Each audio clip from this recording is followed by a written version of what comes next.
And we're live. Yeah. What's good, people? It's your boy Icarus Gray. And it's your homeboy Wordplay TJ. And this is the No Rhyme or Reason podcast, where we talk about everything. Everything for no reason at all. And we're live. Yeah. What's good, people? It's your boy Icarus Gray. I'm afraid. And it's your homeboy Wordplay TJ. And this is the No Rhyme or Reason podcast, where we talk about everything. Everything for no reason at all. We are back. Yes. Got a good show for you Muscular. guys. Strength. Or it's just 30 weight. 30-year-old weight, man. It's a different kind of weight. So I'm excited. I'm happy to be back and to be in this thing. We got a pretty long docket for you all. We got Usher in the Super Bowl. We're going to talk about Offset and Bobbi Althoff. We're going to talk about RDC World and his skits, and that just came up across my timeline, so I wanted to talk about it. J. Cole's verse, Secret Recipe, what we think about this bar that everybody's talking about. And I'll point it out to you as we come along. And then at last, we're going to do Nas Magic 3, the last of a trilogy in a, in a series. Well, it's a trilogy. Yeah, the last of a trilogy. 6 albums, 3 years, 2 trilogies. That's prolific. Man, that's some incredible work, and I feel like bar for bar, Nas has put out some of his greatest bars of all time. Yeah. What's going to be special about it is going back and listening, and like starting to slot some of these records into his canon of work. Yeah, and just seeing which like are all in the Hall of Fame. Right. Fam is 50. Yeah. He released this on his 50th birthday. This is insane. So we need to stop having age conversations in hip hop, it feels like. Should have never had them. Yeah. But where I want to start is with Usher and the Super Bowl halftime show. Mm-hmm. I want to know what you think about the opportunity. I want you to talk about what songs you want to hear, and we can go from there. Okay. I think this opportunity is amazing. Usher is having the moment of all moments for the past 2 or 3 years since he started his Vegas residency. Mm-hmm. He did his Tiny Desk. He had the moment with Keke Palmer, and now here we are with an album on the way and being able to do the halftime at the Las Vegas Super Bowl. I don't know what number because it doesn't matter. Super Bowl number a lot. Perfect. Yeah. Number many. But I'm really excited. If I'm gonna get like my choices and not what I think is gonna be played, yeah, I would really like to hear Bad Girl. You Remind Me. Some Superstar. You Don't Have to Call. Maybe There Goes My Baby in there somewhere. Bruh, stop listing. I'm not gonna have anything left.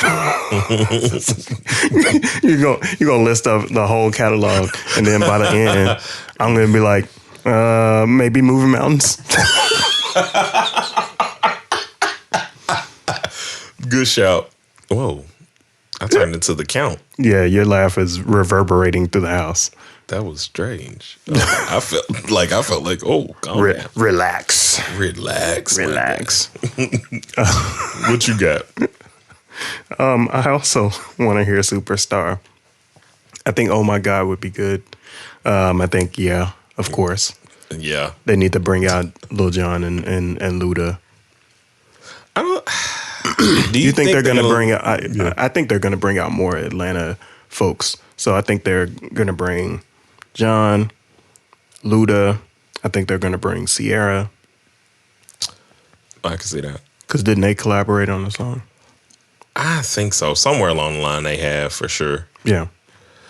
I don't think he's going to do features. You don't think so? I don't really think so. Unless they're going to like really let him lean into his Vegas residency. Mm-hmm. Then maybe, but I don't really see it currently as something that they would do. But I'm super excited for this. Nah, I definitely think features would kind of keep this performance like exciting, and it would it have a whole lot of like fan service. Quite honestly, do you think he's gonna roller skate? Maybe. What if the whole stage is a roller rink? Oh, that would be amazing. Speaking of kind of speculating, Hip Hop DX has reported that Usher might be bringing Atlanta strip club culture to the Super Bowl halftime show. So there's reports of that. Quote, Usher plans on having pole dancers dressed in a tasteful manner, of course, as well as dancers on roller skates, a source relayed. Here for it? Yeah. So he's definitely keeping in mind that younger fans will be watching, but I mean, how do you accurately represent Atlanta strip club culture and keep it for the kids? I mean, you tell them it's aerobics class that they mama be going to, because that's what they be doing. It's aerobics. This is how you were born, kiddo. No, but I'm like, it really is something that I think will be easy for him, because Usher has always felt for everybody, no matter what age, because he looks so young. Yeah. And then the music is still R&B. He has the Pharrell effect. He does. They are both vampires. Vampiric. You've got it bad.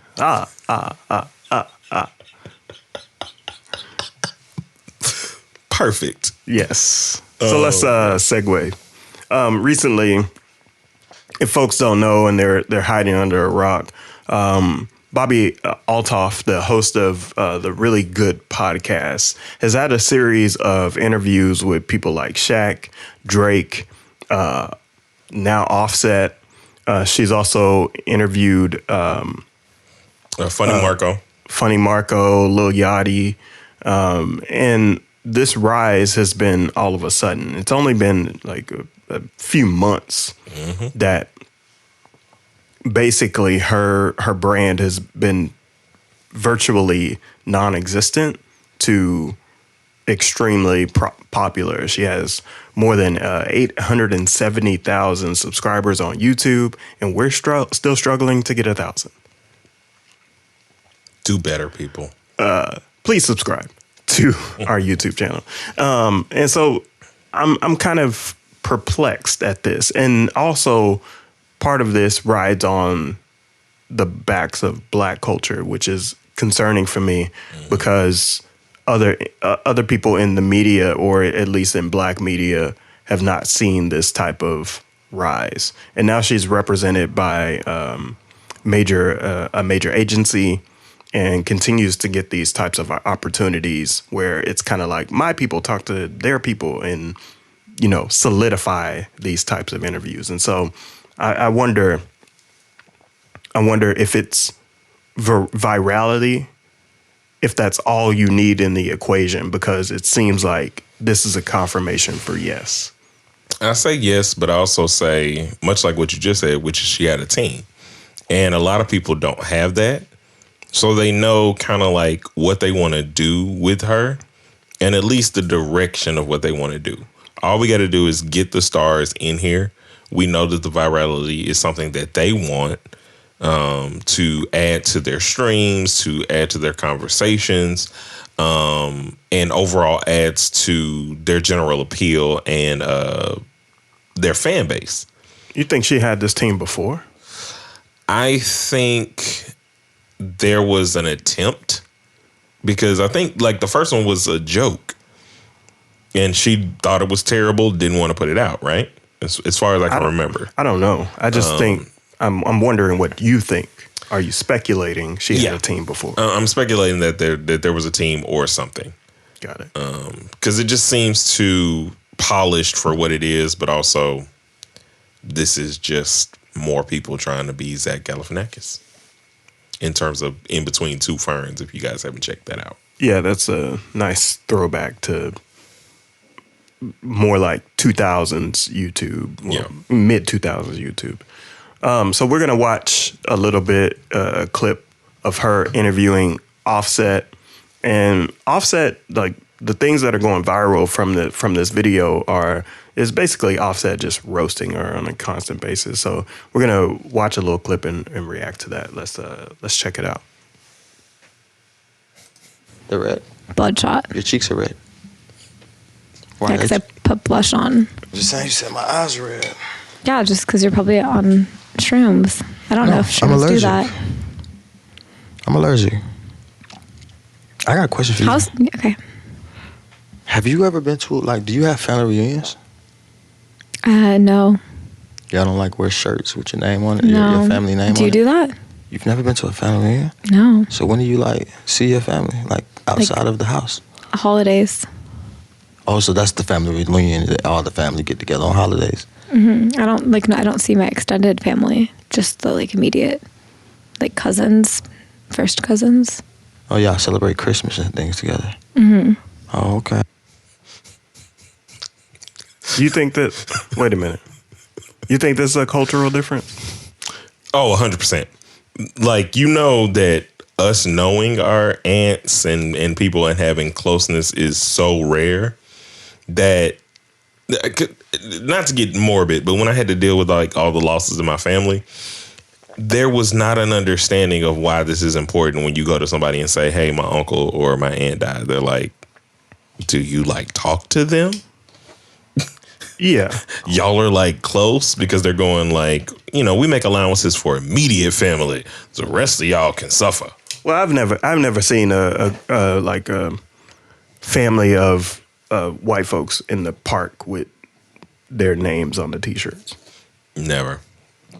So I don't know that what he's asking about exists, but I don't know. So that's where I am. I feel like they just ignore each other. Why? What do you do? What? I feel like they just ignore each other to the holidays. That's how I prefer it. What, on Christmas? Do you have family reunions? Yeah. You know, when you cook, you like your meat like pink, like when you cook like a steak or something. You like, Well done. like well done. Mm-hmm. Oh, so you should come to the cookout. Everything's well done. Is it? Yeah. Sorry, are you inviting me? Everything is well done at the cookout. Like, very well done. Culturally, I've never seen us more scared than when you're younger and it's like they're asking you about like steak choices and your mom's like, well done. Well done. No pink. I didn't have that experience. Dog, that was the experience. Your mom did that to you? Not like in a bad way, but like, oh no. He not gonna eat. Oh it. no. Oh no. What? We know what steak tastes like at this adult age. Dog. You can't say that's not a bad way. Okay, true. I agree. Steak is delicious. Dog. when it's a cooked. Perfect medium rare. Yeah, medium rare. Like, I've been having recently. Why is this a steak podcast now? Steak with butter sauce just fell down. What have you been having recently? A little more than rare. Just a smidge more than rare. So you're just like searing it?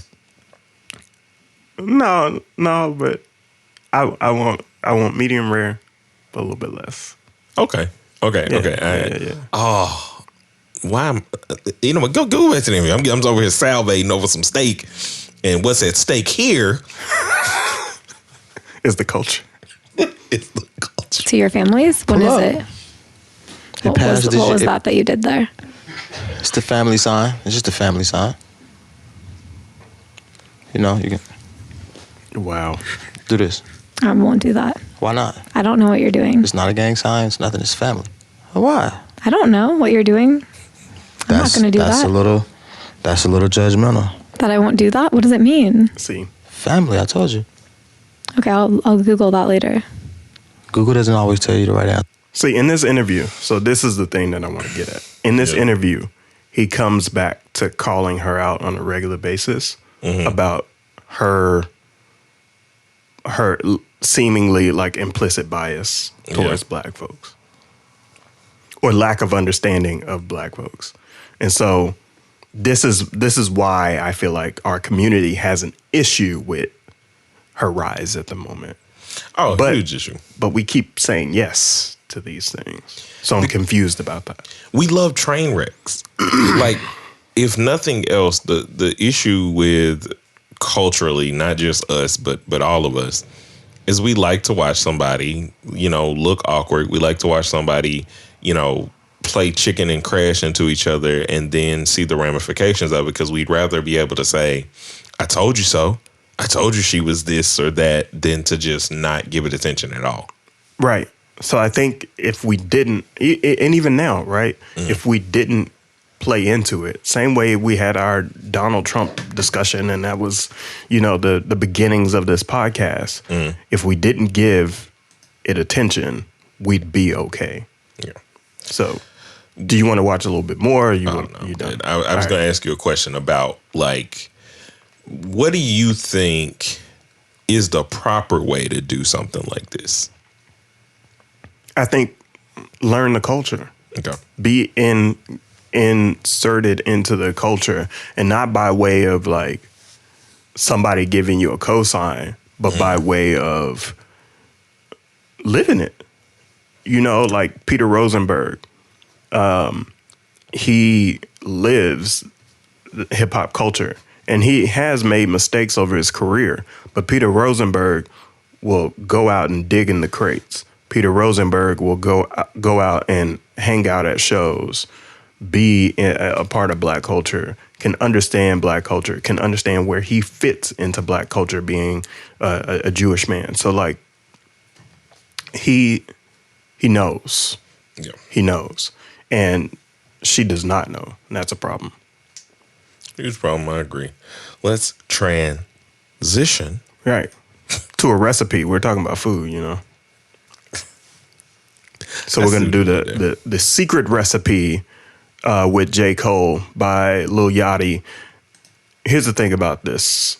We're going to skip to J. Cole's verse because everybody's talking about this one line. And so I'm going to pause it when we get to this line, but we can kind of pause throughout.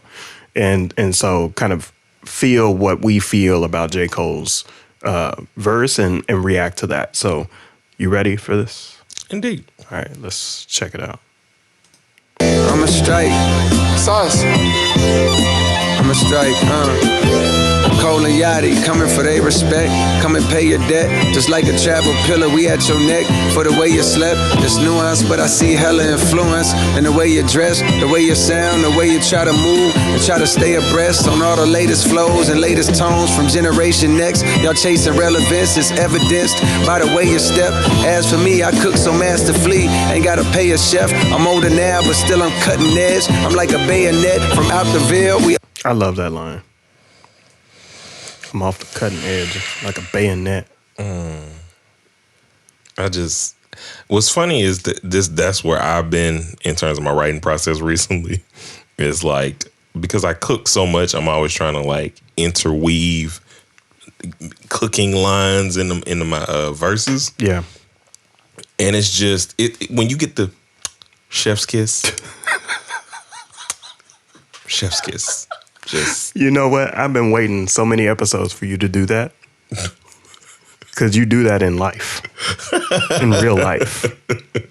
Everybody that listens or watches this podcast, yeah, he does this for real. Whenever we're out having food. Wow. Chef's kiss. Call Jada. All right, let's keep going. OSHA certified, you gotta wear your vest. Too many homicides, a lot of sliding. They good at making decks. Thanks to God, I made it out the city. Most would say I'm blessed. My greatest flex is that I made a milli. Feel like I'm Bangladesh. I hate. That's the line. That's the line that people are super impressed with right now. Super impressed with? Yes. I mean, he said doper stuff prior to this. I feel like he did, and I feel like he's going to continue to say doper stuff. And I haven't heard the rest of this. I stopped here. I don't see it. I don't see that being the best line in this rap. I so definitely far. don't.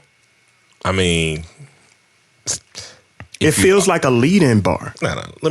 Like y'all realize he's wrote, "If you are what you eat, and I still ain't." Like he wrote that. We'll get to that in a second.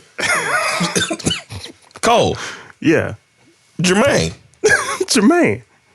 Cole. Let's keep going. The press refusing interviews whenever they request. Niggas fake, progressive, and woke. I started saying less. I had to stop it. Peeped how they profit off of racial stress. Some activists got so rich they probably wish we stay oppressed. Studio steppers moving extra on songs fake and rep. Only breaking bad in the lab. Thought y'all was making meth. Niggas making threats and I laugh. That's cause you ain't a. See, Bruh. see, Bruh. see. Like only That one. Breaking Bad in the lab thought y'all was making meth. Right. Like that is a better structured, like y'all only act gangster in the studios line of like dissection. Like as if I'm Bangladesh. Like that's a throwaway to get to somewhere else, to get to this line. And then like a double entendre, I see a little bit deeper into that line. Like, what about Method Man? Like, people are trying to be a legend, trying to be great. Yeah. Threat. Don't ask how I feel about no rappers. Shit, they okay, I guess. Incoming call, press the button. The one that say accept. He FaceTime to ask for a feature and saw the face of death. I'm on your song, your streams going up. Not quite the Drake effect. Yo, this is all right. So, look, as my career continues to blossom, I feel like Joey Lawrence. I'm not asking for any more. I'm gonna keep pushing.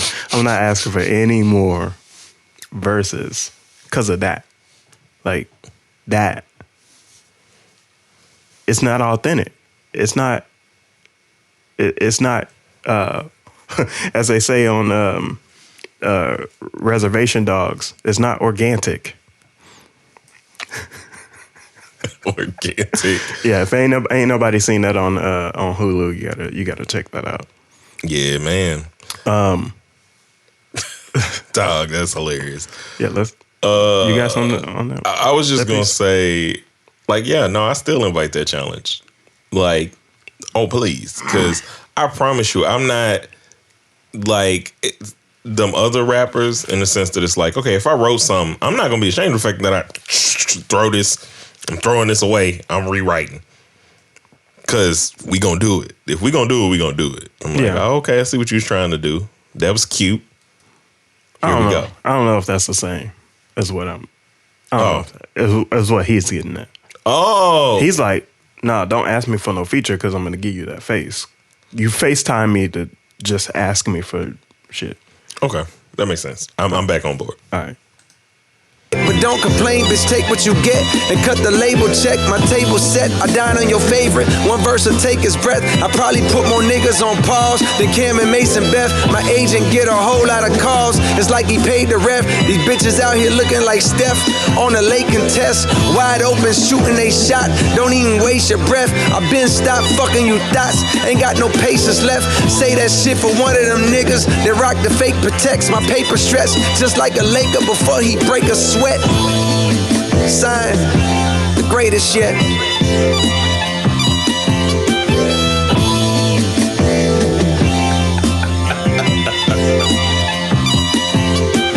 Wow. I'm super impressed. I'm super impressed by two things. One, J. I Cole actually want to go back later and hear Yachty. So. I was just about to say that. I'm super impressed by Cole's continual evolution.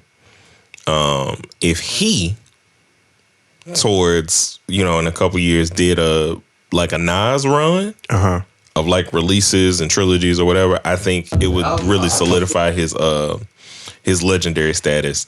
But I'm also impressed by the growth of Yachty. Because you think it's growth?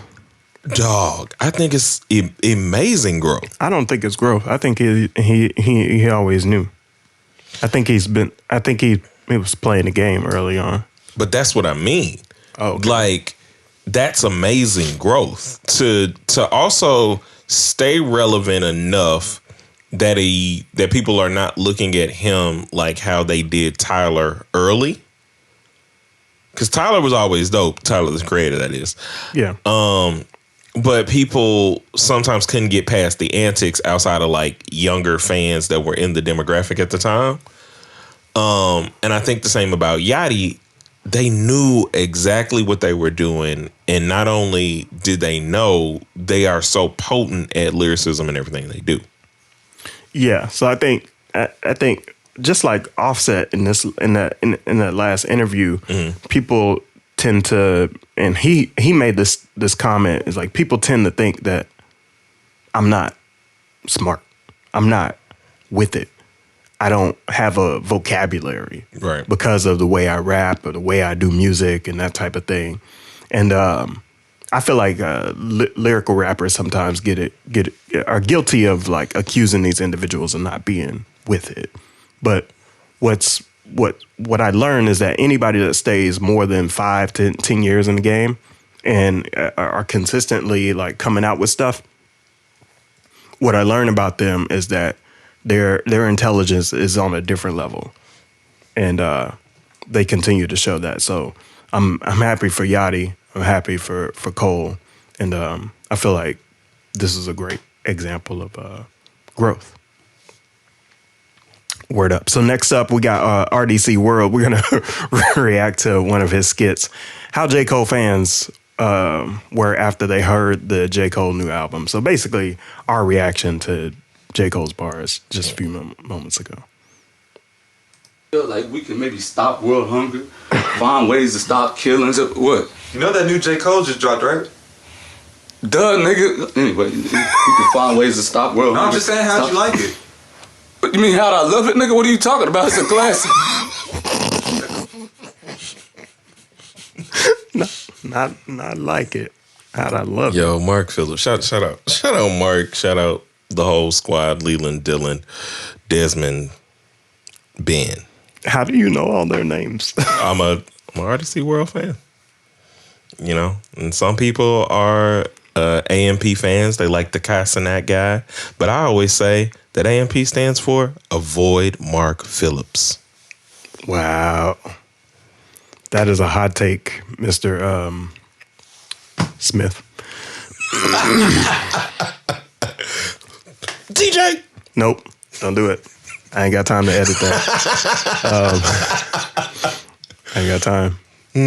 That took forever. You look at this cup holder couch though. Dog. You remember those? Of course. All right. Best couches in the world. Classic? How's it a classic? It just came out.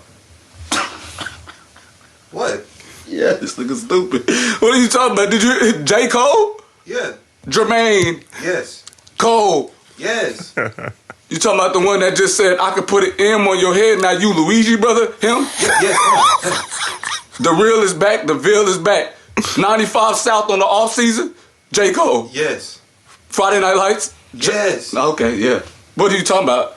Look at this nigga. He ain't never dressed like this a day in his life. Look at this nigga. He got his life together. I got my life together. What? Those loafers, man.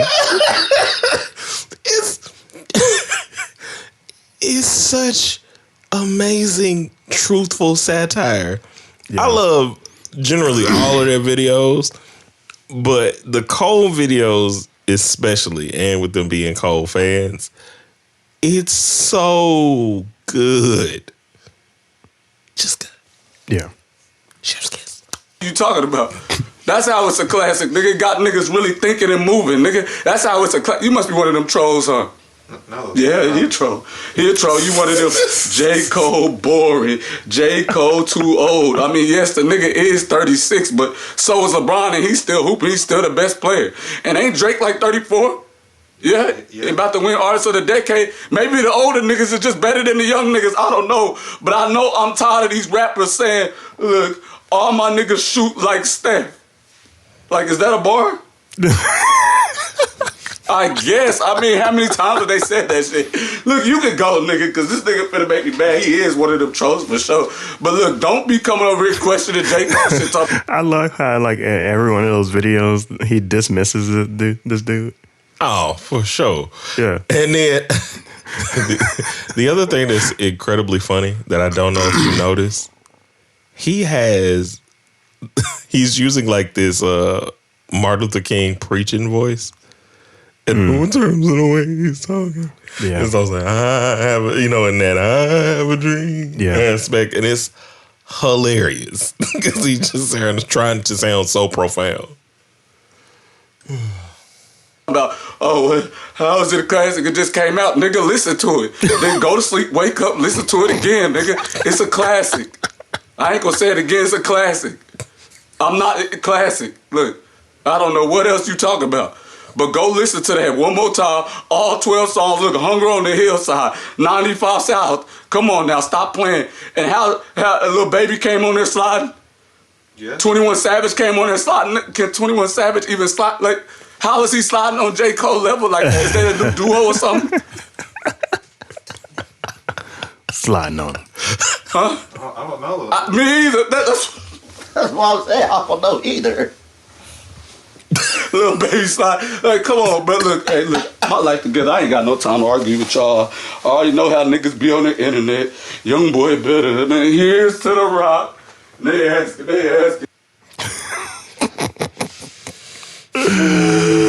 What made you say awesome? Yo, that is hilarious.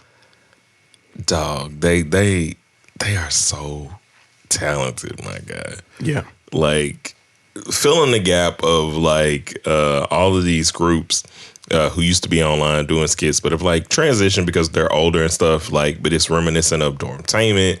It's reminiscent of in some of their skits, it's reminiscent of like old Issa Rae, Awkward Black Girl, old Quinta.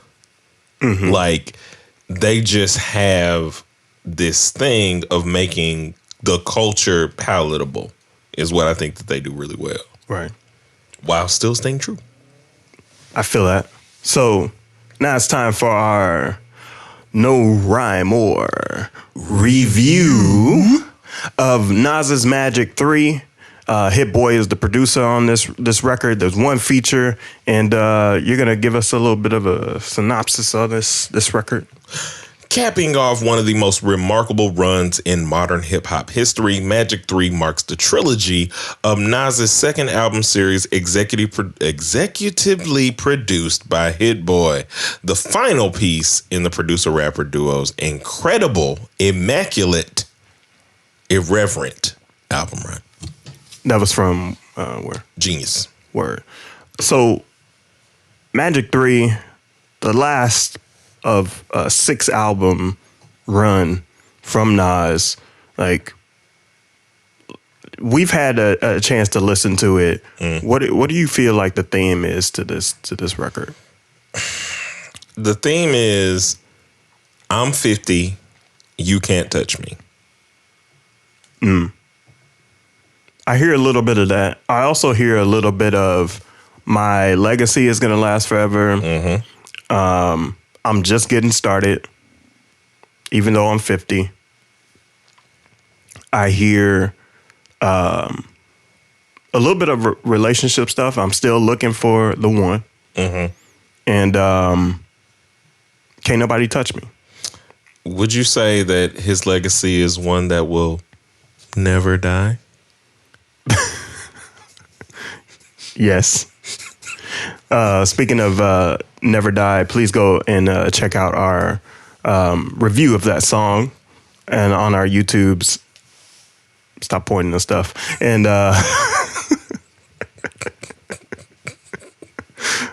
And yeah, take a listen to that. Speaking of the next piece, the production. Like obviously it's HItboy once again, but how you feel like the production has changed on this particular record? So I think we were talking about Magic 2 in our Magic 2 review about how it felt like on that one, he was acquiescing to like old Nas. Mm-hmm. This one, I felt like he brought it back to like, how do you sound modern day? How do you sound over these vibrant beats, these 808s, this jazzy New York, but also Southern mix style beats? And how do we keep you crispy? Yeah.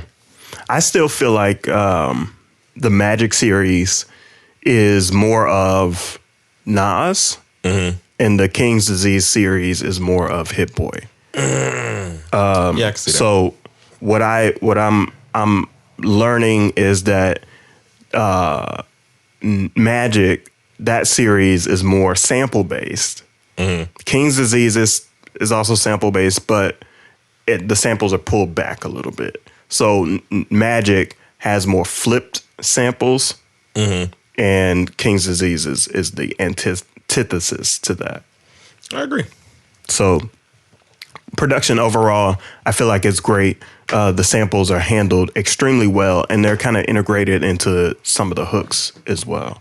So I feel happy about that. What about the feature? What else do I need to say that has not already been said by my long-winded ass? Yeah, it's Stephen A. Smith. Stephen A. Smith rant.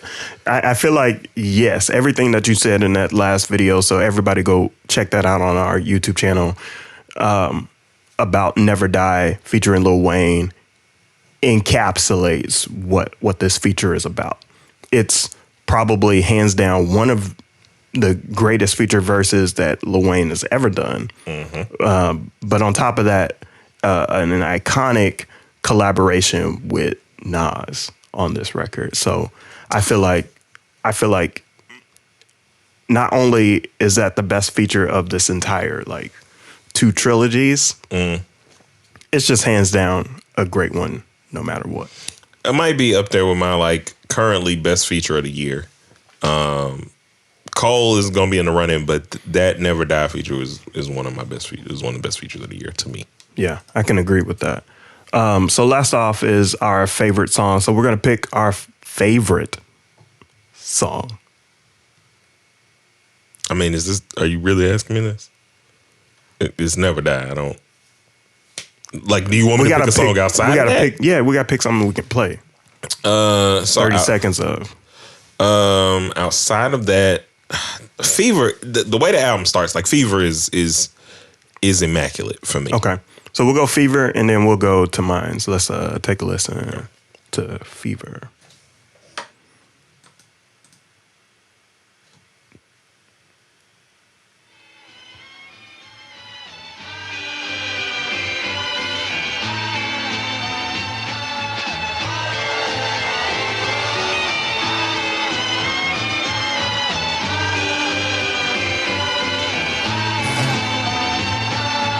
Early on the wake up, cunning as the father of the 12 sons of Jacob. Shake up the world, cake crumbs, cover my goatee, cuff leaks. Waiters, lobster sauce on aprons, parting as the chef. Burgundy on the breath, uncertainty when I step.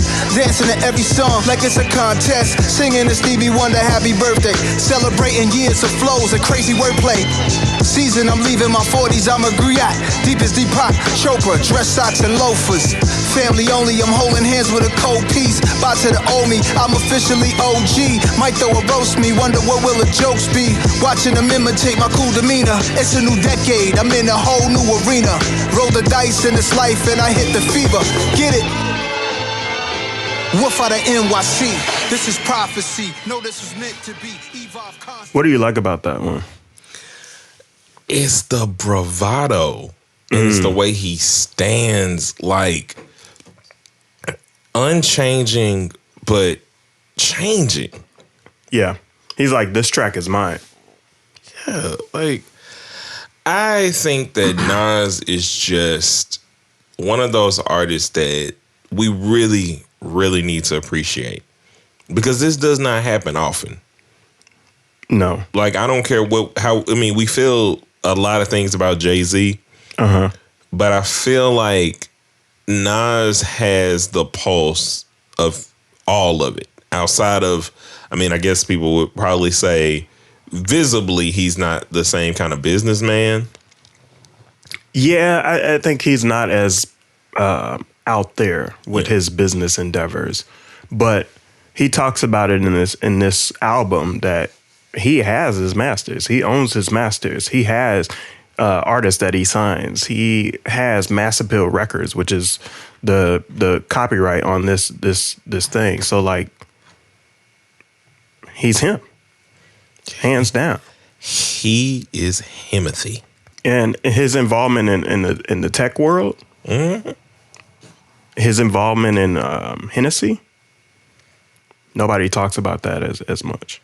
So, speaking of, I think that leads me to the record that I like. Nas has a superhero status, so that's the record that stood out to me the most. So let's take a listen.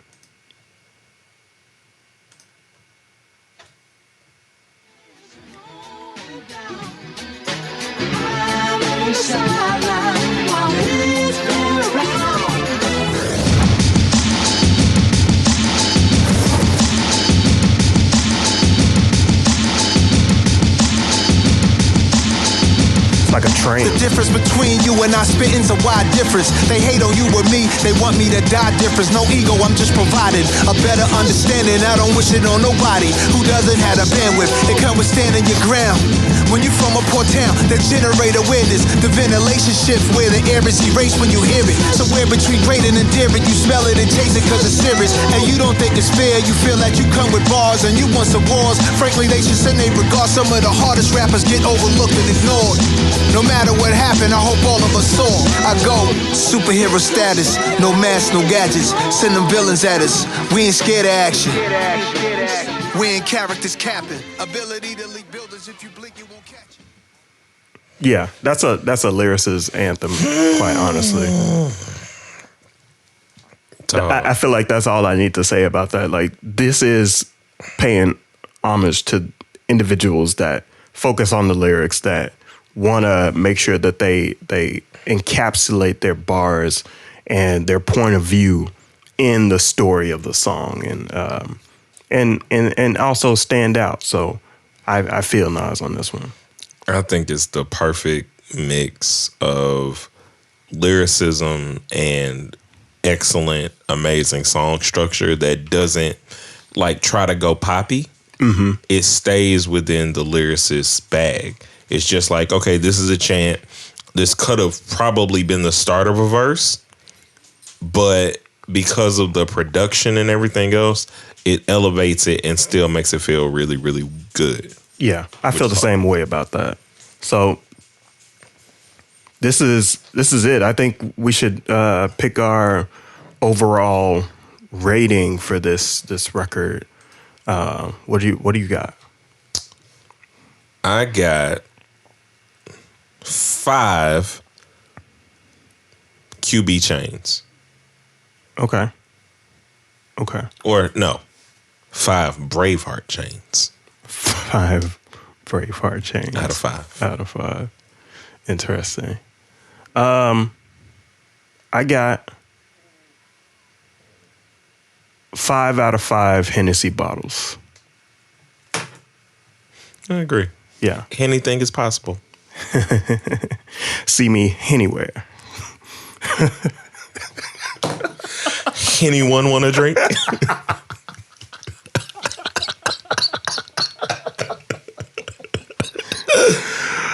Nice. So that is it. I want to say something before we kind of close this out. My new album, Terry, is coming out very soon. October 20th, 2023. Be sure to stream that. Right now, the pre-orders are available. You can go to wordplaytj.com and learn where you can stream and pre-order the album. I really want people to lock it in on Bandcamp and to get this and to support this record and listen to it as much as you possibly can. I feel like I encapsulated stories of my life into this record, and you get to see another version of myself, a younger version of myself in the stories that I share on this record. So I think it's hands down something that you should listen to. So I appreciate y'all for doing that, and go check it out. Yeah. And also keep your eyes on the channel for something very special with the album. Yeah. Teasers. We gotta go. We will, as I try to get something out of my eye, we'll see you guys in the next one. We appreciate Or not, because it's in your...